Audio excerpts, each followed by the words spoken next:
So last time we talked about norms of ideals, and I'll give you only one example of this, but we haven't really got much examples. And to start giving examples of the types of ideals that we're going to be looking at in the rings of integers, we're going to start, or our main thing is going to be that of splitting ideals, splitting of prime ideals. What do I mean by this? Well, we're going to take a prime number, and we're going to see how the ideal it generates decomposes inside of a ring of one ring of integers. So we know that every ideal in a ring of integers can be written as a product of prime ideals. So we'll see if either this ideal stays prime or if it may factors into two ideals and so on. So let me give you somehow an example of what I'm talking about. So remember that in the integers, the prime ideals are all of the form something like this, the ideal generated by P, with P a prime number.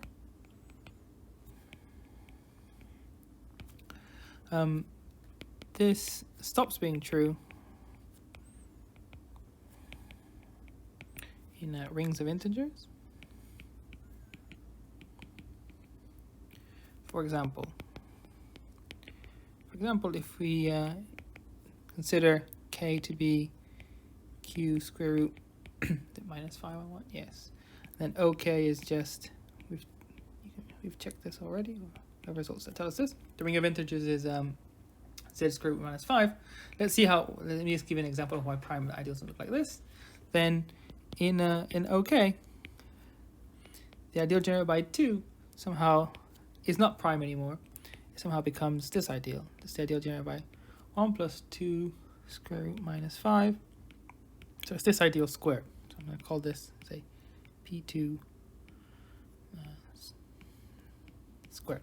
So this ideal has now factored, and it turns out that we can actually check that this ideal P2 is prime, and P2 being this ideal 2 is 5. And one can check that P2 is actually a prime ideal. We can actually do this. Well, let me do this quickly. We can do this because we can compute the norm. So here's a let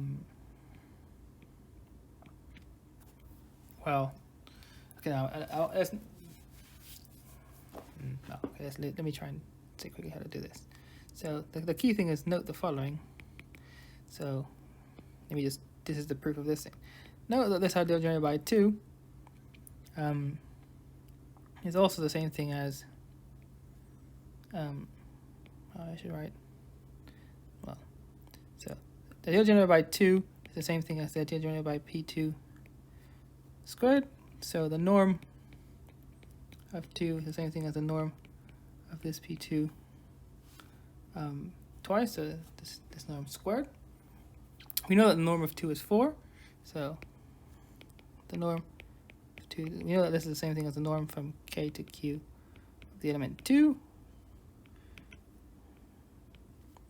which is 4, which implies that the norm of P2 is, this is a square, so it's either plus or minus 2, or, it has to be plus or minus 2, or it's 4. I claim that it's not the whole ring, so it has to be plus or minus 2, and therefore if its norm is plus or minus 2, not plus or minus 2, the norm of this is 2, because the norm is always a positive integer. If it's not 4, then it has to be 2, and if we checked already that if some ideal had a norm which was prime, then it had to be a prime ideal. It can't be 4, since otherwise as we have this ideal generated by 2 is contained in P2, we would have the ideal 2, one of the propositions we saw before, the ideal 2 would be the same as the ideal 2 and 1 plus square root minus 5. But this can't be which can't happen. just have a think about it. Why 1 plus square root of minus 5, this isn't a multiple of 2, so it can't be the whole thing. So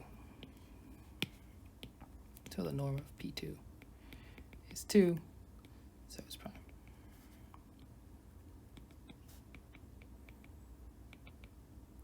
Okay, so the ideal generated by 2, we'll see later how to actually figure out this factorization. This is going to be one of the things maybe in the next lecture. We've seen that this ideal, which was a prime ideal in the integers, somehow stops being a prime ideal once I moved it to a ring of integers. Similarly, this isn't just unique to this case. Similarly, if you look at the ideal generated by 3, then it turns out this one is a product of 2 different ones. You can check this, and then you can do a similar thing to check that each of these has norm 3, so they're prime ideals. I can call this P3 prime.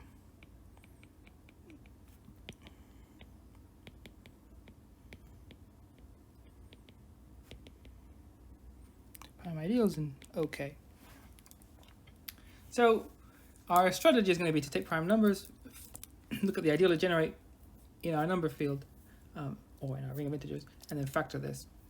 So let's somehow describe the behavior of how these ideals change when you move up from integers to rings of integers.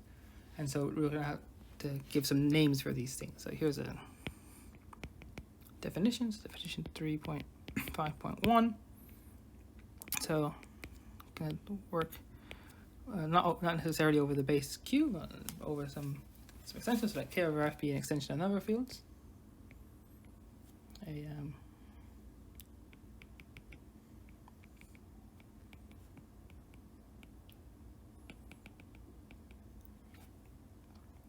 And with rings of integers.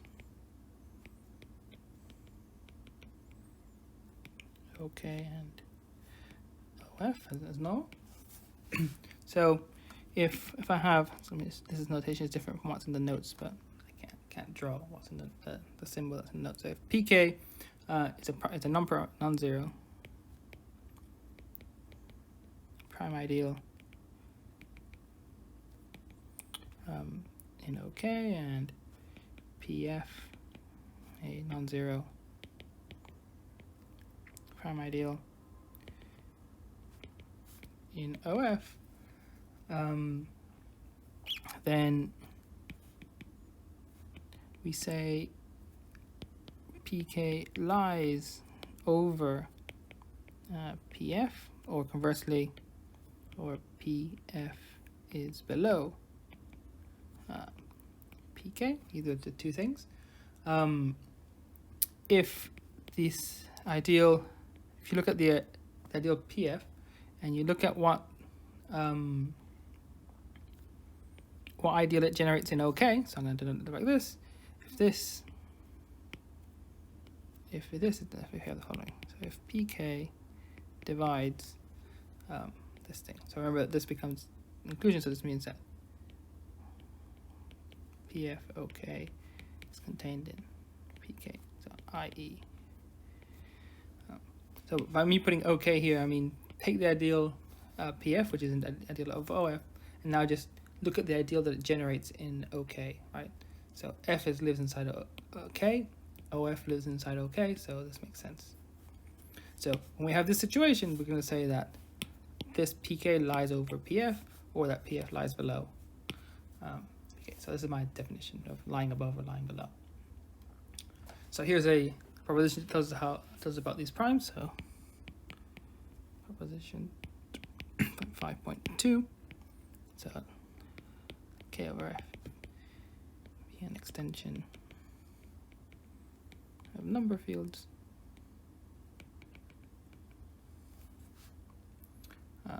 We'll say the same thing with rings of integers.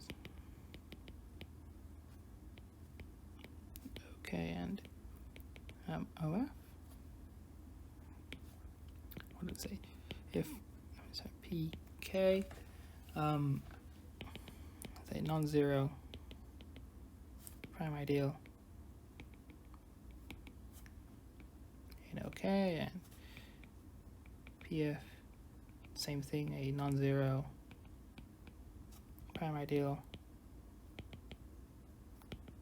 in OF. Then the following are the following are equivalent TFAE. The following conditions are equivalent. So what are they? So first one is that PK divides PF. Okay, that was like by definition. So this one's easy. PK contains PF. Okay. Great, that's the other one I told you the definition. 3 is that PK contains PF. 4 is that if you PK intersect with OF, you get PF, and do 5 over here. 5, if you do PK intersect with the full field, then you still just get PF. Great. So a lot of these are redundant, but somehow having different versions of the same thing is useful. So let me prove that some of these are just almost immediate. So corollary 3.14, which told us that divisibility of ideals turns into inclusion, gives us 1 and 2. So this gives that 1 is equivalent to 2. Since PK is an ideal, if it contains PF, then it contains the ideal it generates.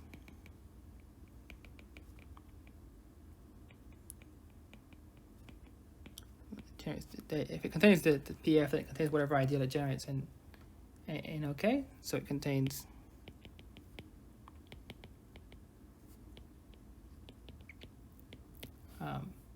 so 2 and 3 are equivalent.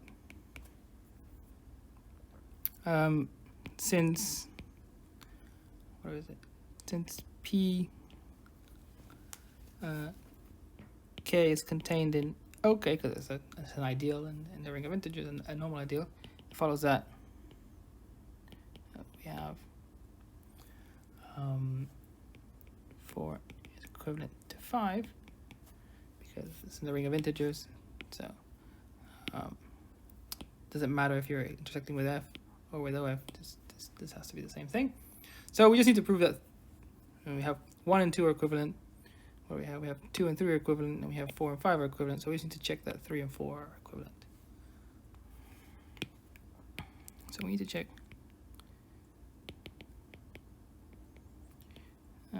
4 and 3 are equivalent, 3 and 4 are equivalent. It's obvious that 4 implies 3, right? If PK contains PF, then because PF is an ideal in OF, then if you just intersect both sides with OF, then this side doesn't change and you get this. So the other way around. If we have this thing, then yeah, the PF has to be contained in OK because PF is an ideal in OF. Sorry. The reverse inclusion is basically what I just said, so it's also easy. So note that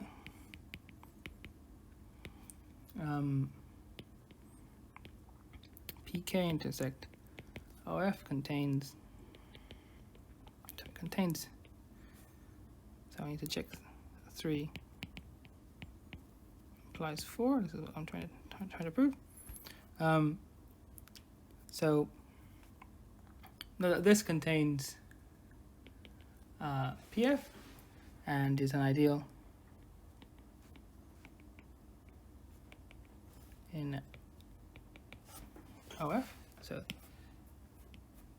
this by my assumption that PK contains PF, and this thing is an ideal, and it also contains PF. So this is an ideal in OF, and it contains a thing. Okay, but this PF is a prime ideal, so it's maximal. So it has to be the whole thing. So what do I have? I have PK intersect OF contains PF, but PF is prime and therefore maximal. So we must have the full thing. So what do we have? So either PK intersect.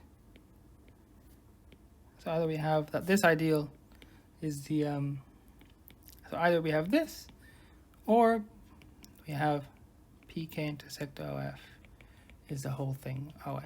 So either this is maximal, so it's either, if this is a proper ideal, then they have to be the same, or this isn't a proper ideal, in which case it has to be the full. This intersection has to be the full ring. But if what does this mean if it's a full ring? If PK intersect OF equals OF, this implies that 1 is in PK, meaning PK is the same thing as OK, which would contradict it being a prime ideal.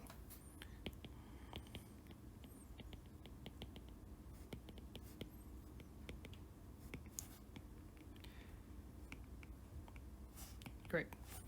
So they're all all of these conditions are equivalent.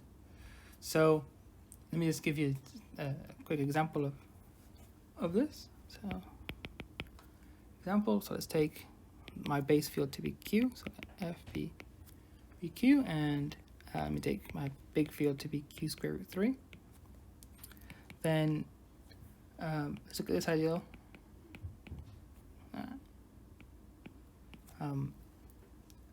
Divided by 2 and 1 plus the square root minus 3. This ideal lies over 2. So my claim is that then 2 lies over the ideal generated by 2. To see this, just note that 2 and 1 plus this, if you intersect this with the integers, you just get the ideal 2. So this is so if I just come here, I'm just using this definition here. F is Q, so this is just the integers, and then this tells me that this ideal lies over here. Great. So what do we know about the existence of like primes lying above or something being below? Here's a theorem that tells us that how you can always find ideals lying above or below. So K over F be an extension of number fields.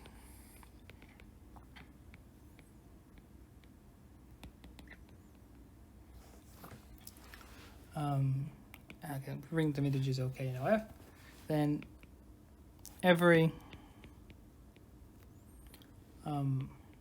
non-zero prime ideal PK and OK lies over a unique. So here the key word is unique. Unique non-zero prime ideal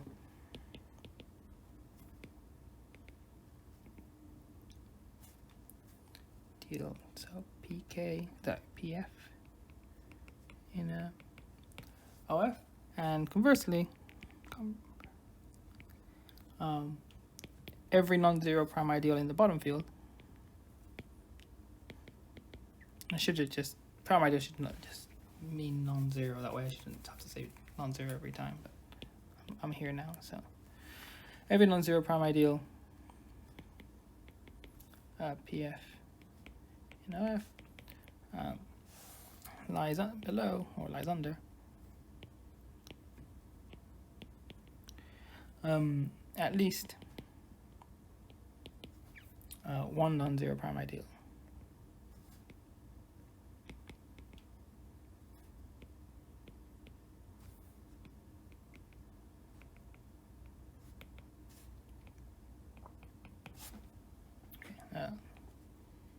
just give this a name. Great. So let me just show you like a small picture of what this is saying. If I have a prime ideal, so here I have F and here I have K. If here I have a prime ideal PF, and here I'm going to have a bunch of prime ideals. Say PK, PK primed, PK prime. Then each of these ideals, say, might lie over there's always at least, each of the ideals at the top lies over a unique prime ideal at the bottom, and each prime ideal at the bottom lives over at least one, but it could live under several ideals at the top. Somehow the arrows are split up. They don't all. You can have different prime ideals. So here I could have a PF primed, and then this PF prime will correspond to. So we can have. Let me just make this picture a bit bigger. We have a PF and a PF primed, and here we could have like a QK primed, say something like this. Here's K, here's F. So the picture somehow look like this. There's always an arrow. There's always a line between them to denote prime being above or below, and several things at the top can live over the same thing at the bottom, but everything at the top lies over a unique thing at the bottom. But everything at the bottom lives under at least one thing at the top. So it's not unique. So it's not one for each one, but the picture somehow looks like this. This is how like the prime ideal. So here, think of like here's a prime 2, and it splits into a bunch of primes. So here's a prime 3, and it splits into a bunch of prime ideals at the top, and so on. Okay, so let's prove this. So for the first part, which is that a prime at the top lies over a unique prime at the bottom, I'm going to just give you what the prime at the bottom is, and we should be able to see that it's unique. So for the first part,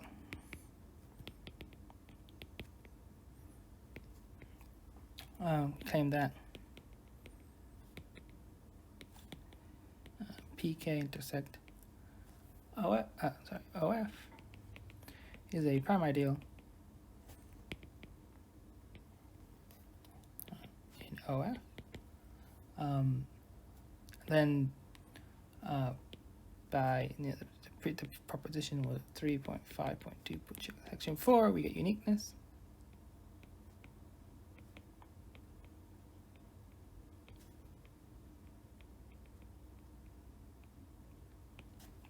So we only need to check this thing as a prime ideal. The uniqueness will just follow from our definition. So what are equivalent conditions for prime being above or below? So for this, note that 1 is not in this ideal because it's a prime ideal. So 1 is not in PK. Then PK intersect OF will be different from our OF. It won't be the whole thing. Moreover,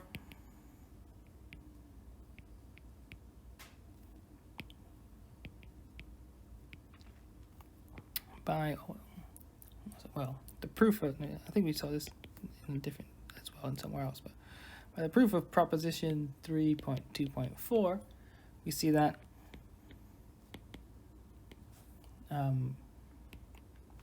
PK intersect OF contains the norm of the element. The norm of contains this element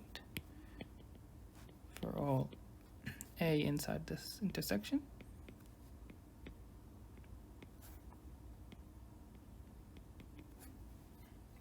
So for every element in the intersection, the proof of this proposition when we were doing this, we checked that this norm was inside it. So since the norm of a non-zero element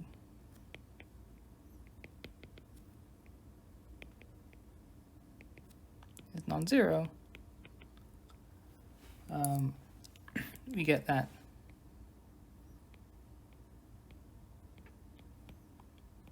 so my prime ideal PK was non-zero, so there at least something in Z. So there is some A in there that's non-zero. So we get that this intersection isn't trivial, so we get that this PK, that this thing is non-zero. Oh, let's keep putting K's. So we know that this intersection is non-zero. So we know that this intersection is a proper ideal.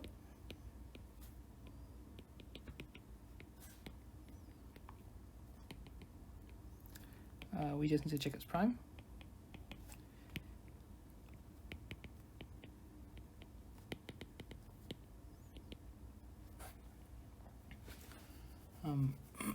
So let's just essentially do the proof of the definitional proof of prime ideals. So if you take R and S in OF such that R times S is in this ideal, PK intersect OF,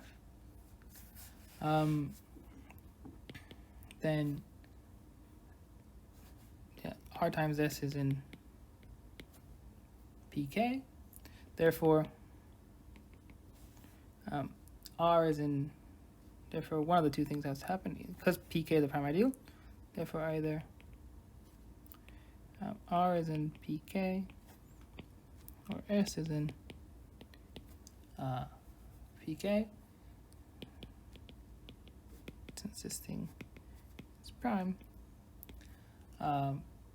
which implies R or S is in PK intersect OF, because I took elements of OF, and the product is in. If I take elements such that their product is in OF, then because it's in the intersection of these two things, in particular it's in PK. PK is prime ideal, so one of the two things has to be inside of it. So one of the two things is inside PK and in OF, so it's in the intersection. So this thing is a prime ideal. So okay, so it's a prime ideal. Great, so that's the first bit done. Let's do the second part. So we've checked that every prime ideal at the top lies above a unique prime ideal at the bottom. So now let's just do this thing about primes at the bottom lie underneath at least one prime above. So for the second part, it's enough to check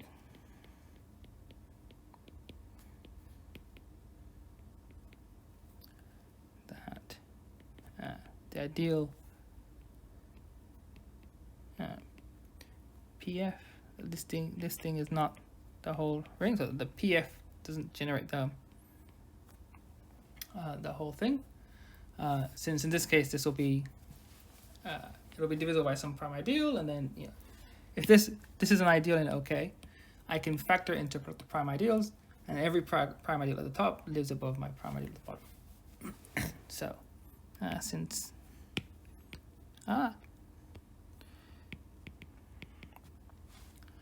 in this case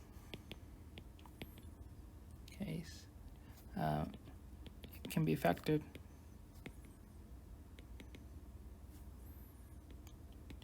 into a product of prime ideals in OK, and by definition each would live above.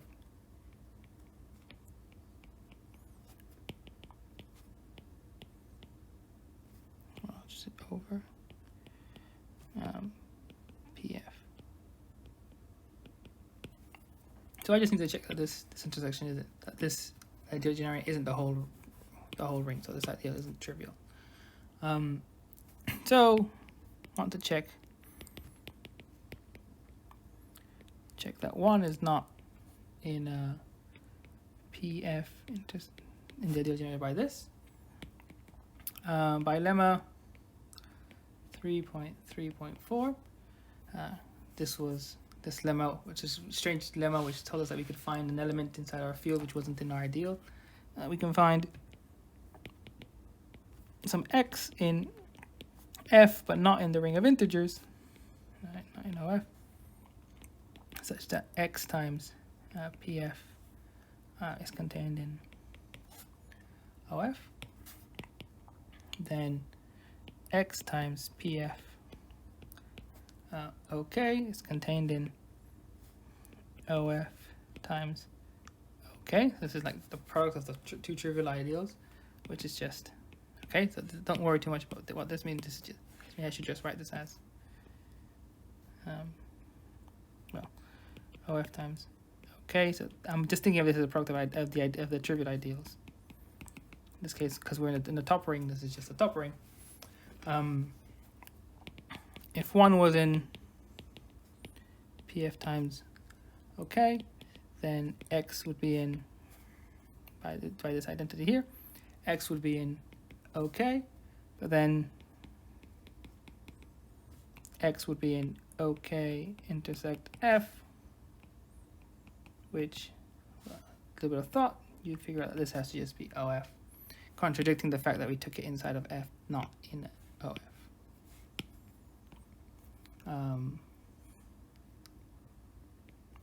This would contradict.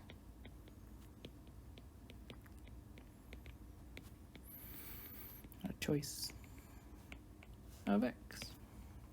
Great, so we're done. Awesome. So there's always a prime above, at least one prime above any prime ideal, and above every prime ideal lies over at least one prime above the bottom. So let's give some names to all of these things when we pass from prime ideals at the bottom to prime ideals at the top. So this is a really important definition for us, because we're going to really use this I'm going to ask you a lot of times to describe factorization to prime ideals and give precise invariance of this. And this is what these things are defined here. So I'm going to let K over F be a extension of number fields.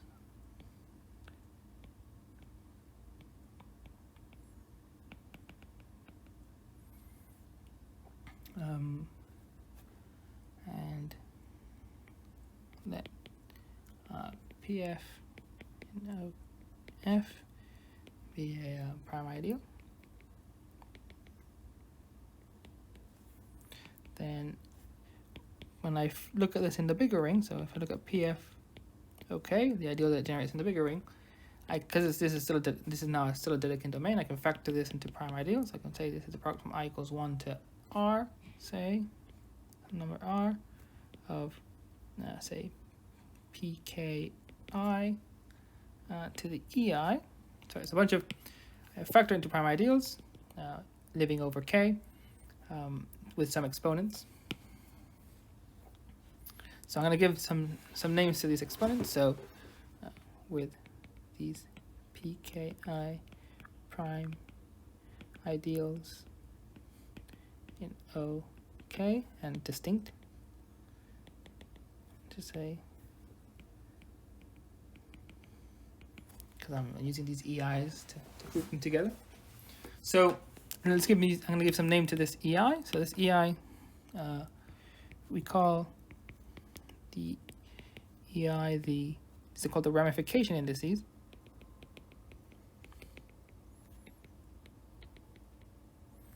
And we'll denote them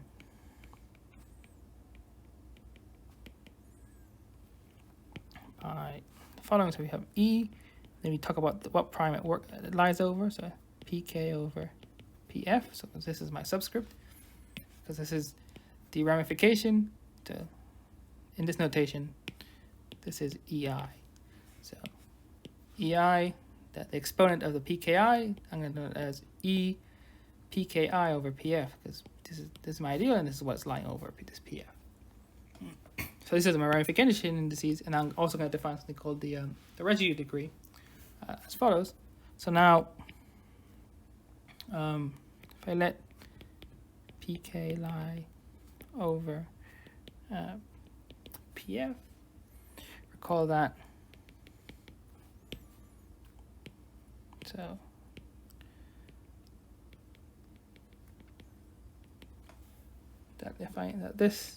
that these two quotients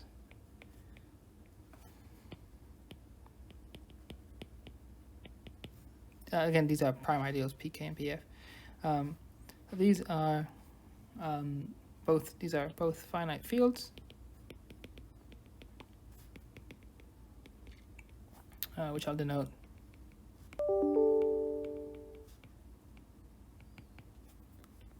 pi.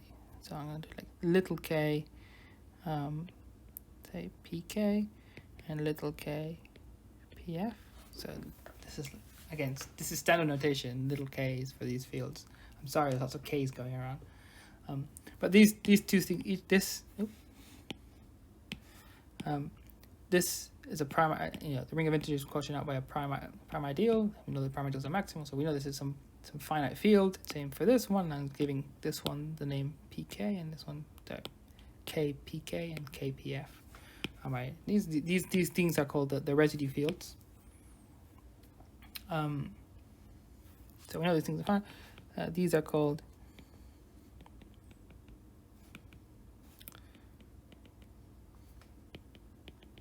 the residue fields of pk and pf, because they're associated to these ideals. Moreover, if you think about this, one field is naturally contained in the other. So we have a little k pf is naturally a subfield of little k pk, because one quotient is in the other one. So this is an extension of fields. These are two finite fields. So this is a finite extension. So,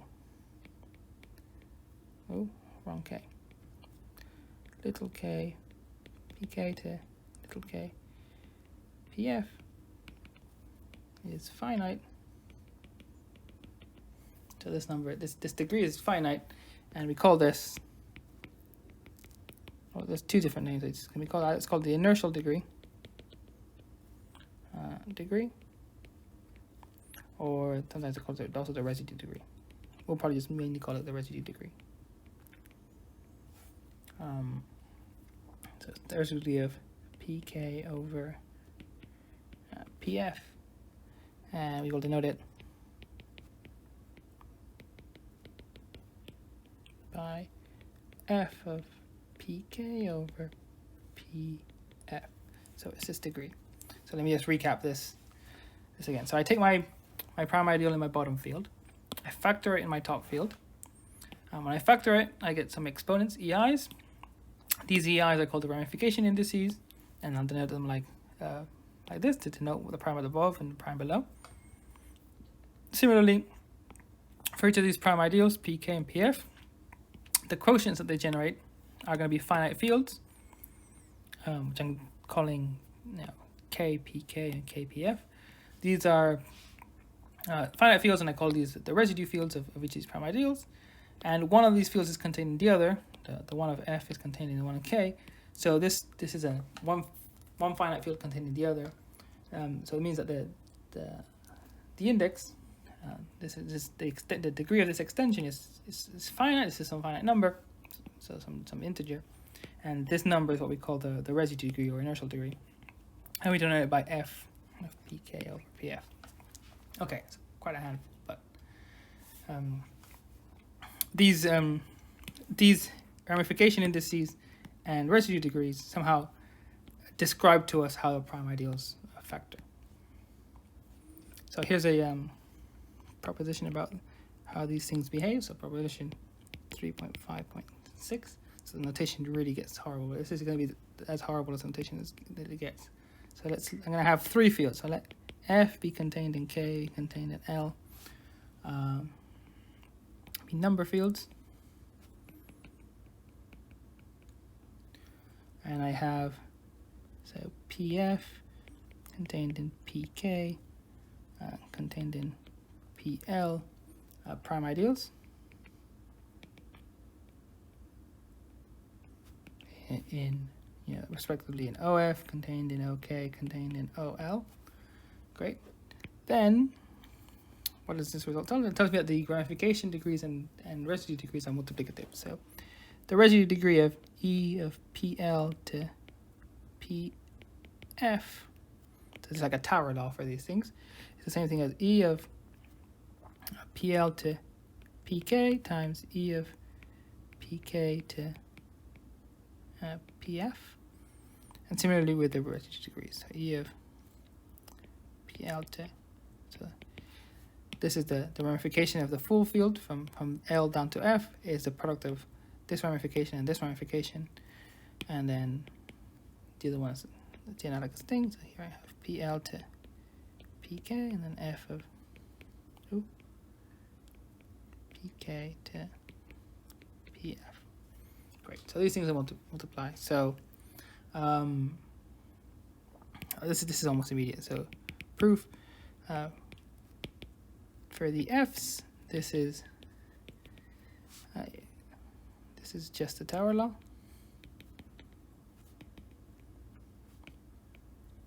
And for the E's, this is obvious. This is clear. Once you write out the factorization.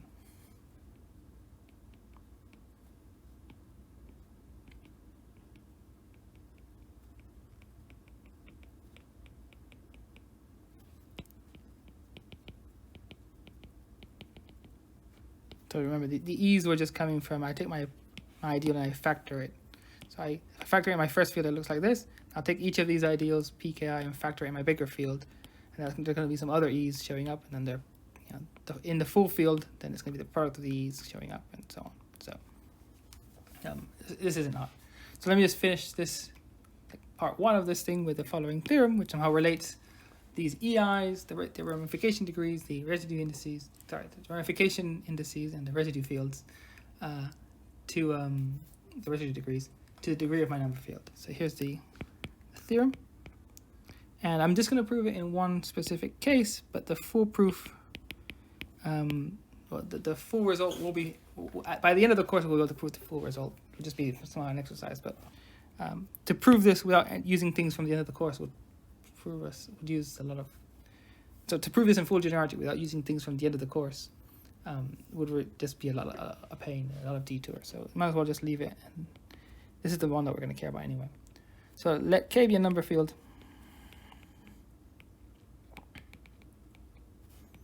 with, say, the degree from K to Q being N. In general, you want to have K over F and some degree F, but I'll state what the result is in general.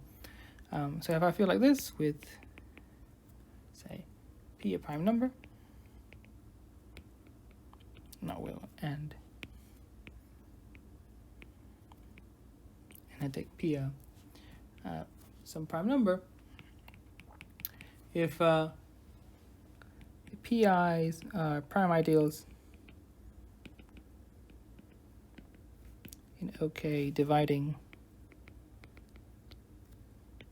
so I'm going to denote this once like this, but usually I just call this by the ideal generated by P, and somehow it'll be obvious in which field I'm talking about.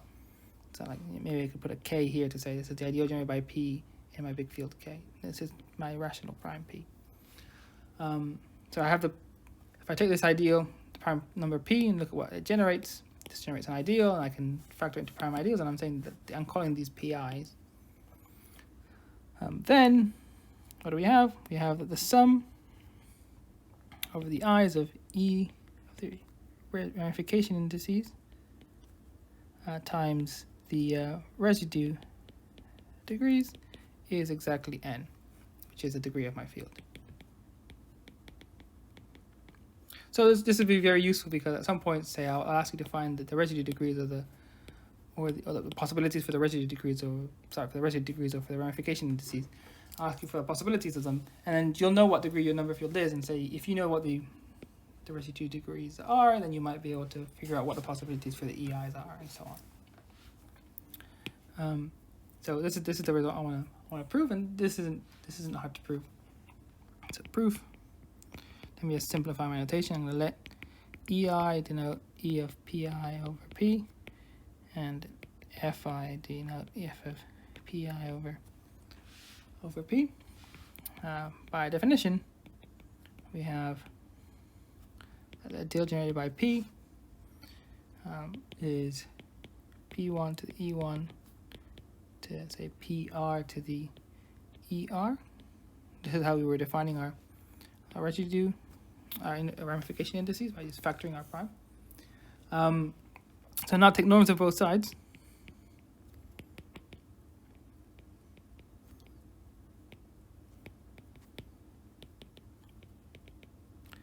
taking norms of both sides. What do we have? By proposition 3.4.5, we have the norm of this ideal P is the same thing as the absolute value of the norm of K to Q of the prime number P, which in a degree n field, this is just P to the n. Great. So this is the norm on the left. So we have P to the n equals the product over I of the norms of these PI's to the EI. So we'll be done if we can show, so we will be done if we can show that the norm of these PI's is just P to the Fi, because then if each of these is P to the Fi, then you substitute it in and you get P to the n equals the sum of the P to the F, well, the product of the P to the Fi times EI, which will give you this result here.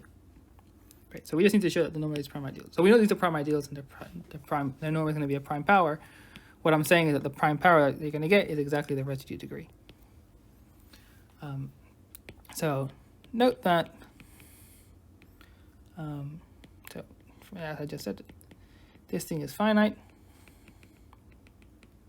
This is finite.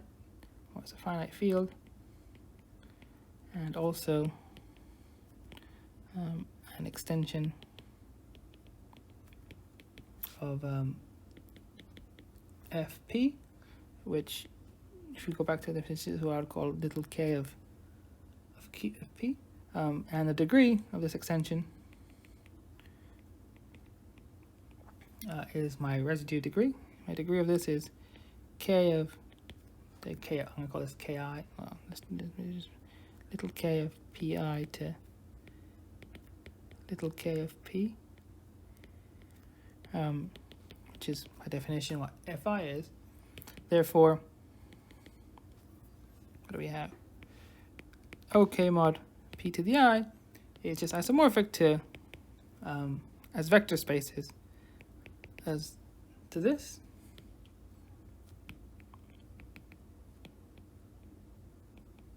This is a vector space over Fp of the dimension or degree Fi. So this is what this looks like. So it follows that. So what's this? The norm of this? Norm of Pi is the size of this. What's the size of this? Well, it's the size of this times Fi, which is just P to the, to the power of Fi. It follows that. The norm of Pi, which is the size of OK mod Pi, is the same thing as P to the Fi, and so we're done. Cool. Let me just make a remark before I finish.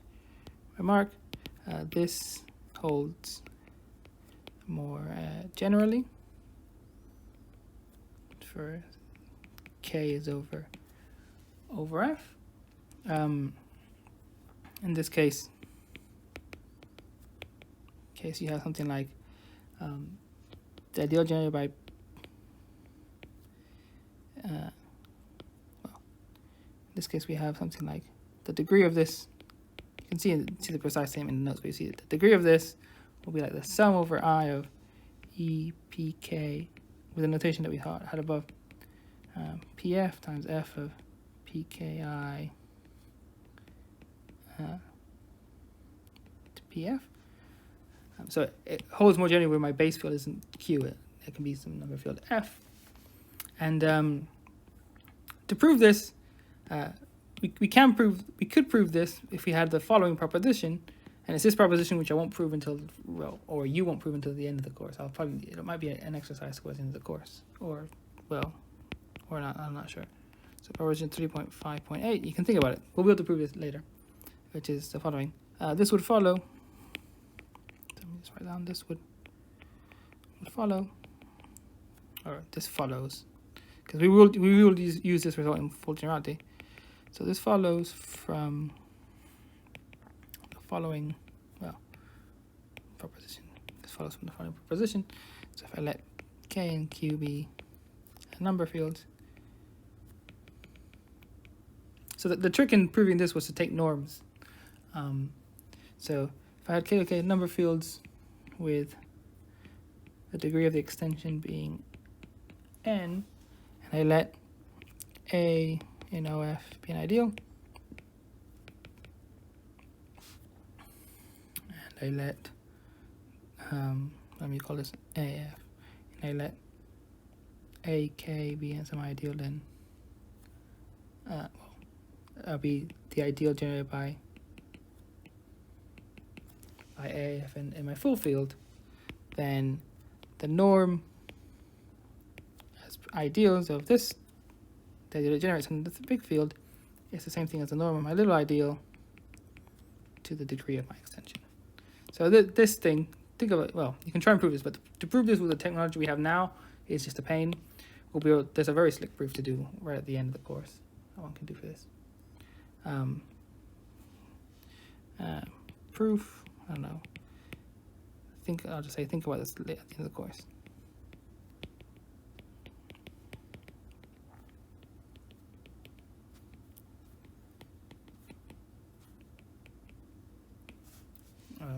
Great.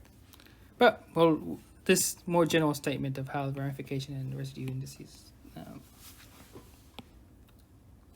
relate to the degree of the field, we will use this in full generality. Okay, so I'll finish here for now, and then we'll do part 2 next time, part 2 will really tell us about, give us an explicit way of taking a prime number and factoring it into prime ideals. So this will finally be our first input of explicit things we can do, lots of explicit calculations and so on. So this will be what we'll do next time.